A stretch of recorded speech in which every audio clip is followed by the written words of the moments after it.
Good evening mga boss. So meron tayo ditong fully loaded na Suzuki Jimny. Meron siyang floodlights, sobrang lakas. Tapos of course dito mga boss, Keyonice H4 socket. Tapos dito sa baba is bi-LED 3.0 with high beam feature. So yan po yung magiging output niya sa gabi. Talagang mapapa-good morning na si bossing. So lahat ito mga boss, pwedeng i-turn on. Mayroon silang sariling mga switch.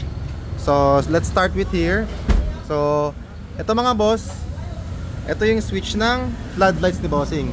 Yan, pwede siya i-off. So, right now mga boss, activated si fog lights only. So, pag nag-high beam tayo mga boss, ito muna si Keyon, Off natin to sa taas.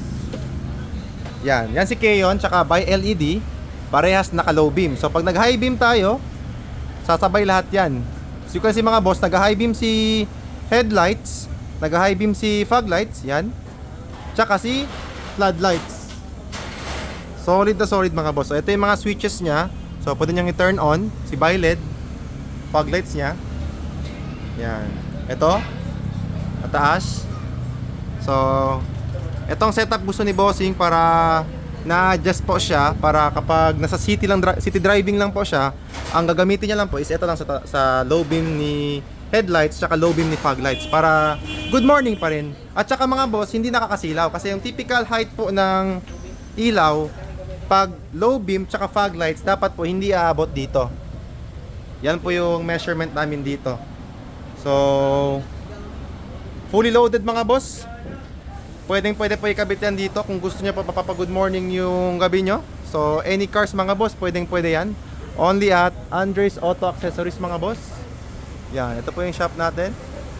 Powered by Kion Sondra. So, dito lang po tayo sa Pagadian City mga boss. Yan. This one mga boss is going Rotonda. This one naman po is going Zamboanga City na road. So, yun ulit mga boss. Test natin for one more time. One last time. Test natin. Off natin lahat. Ito, park light. Low beam.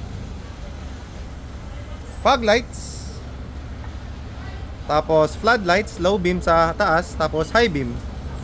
Yan.